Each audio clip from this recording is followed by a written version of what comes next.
This is Marina. Today we're looking at why the narcissist abuse is all your fault. So there are certain things that need to occur for us to stay in this state of dysregulation and for us to actually lower our vibration so that we stay vibrationally attached to them. One of the most important things that they must do, they really need to ensure that we believe that what's occurred is our fault.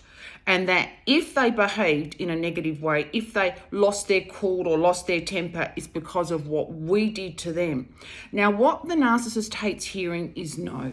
And this is not just in love, this is in all areas. If they want to do something their way, and if you say no, that's not the way it's going to happen, that's not the way we're going to do it, then you will start to engage in an argument with them. But all of a sudden it becomes your fault. Now, if you start to stand your ground with them, then they hate that even more. And they will just use whatever tactic they can to keep making you go further and further down, and that it's all your fault.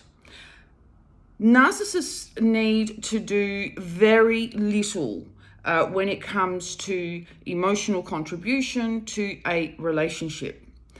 And in regards to the dating or in the love area, they want us to start to accept very little from them. So remember that a person who engages with you with just texts, that's cheap. That doesn't require a lot of effort. They can be absolutely anywhere. And a couple of words can actually start to make you emotionally fall into the relationship. Narcissists need us to believe, first of all, that it's our fault, and that if we do ask for more, or if we do want compliance, or if if it's in regards to business or work, and if we're wanting accountability, or if we're wanting a relationship where you actually see each other, then they will make it seem as if it's our fault. We're too negative. Yeah. Or, you're really asking for too much more.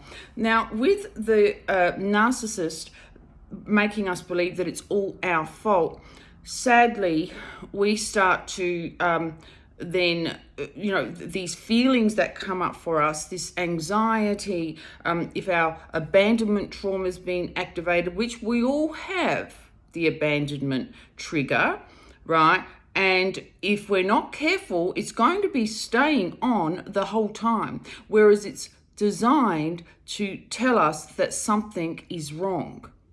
But we don't actually go into there's something wrong, this person is unhealthy for me. We go into there's something wrong with me. And we then start to accept these crumbs. And that's what you're going to have to accept if you're wanting to stay around these type of people, whether they're emotionally avoidant, whether they're narcissists, whether they're toxic, whether they're just whatever, they're not giving you what you need or what you want. And in the workplace and in business, unfortunately, lots of times we can't do much about it. They don't want you to be confident. Therefore, you start to pull away. They'll come in with a few crumbs because they're wanting to keep you stuck at that level. It's important for people who are finding themselves with this emotional dysregulation to start to pause and to say, no, this is not my fault. My body's trying to tell me something. Anxiety tells you that there's danger. Now, this is emotional danger, but we don't actually pause and listen to the anxiety. We start thinking there's something wrong with me, and then we go on to this hamster wheel. Don't let it happen.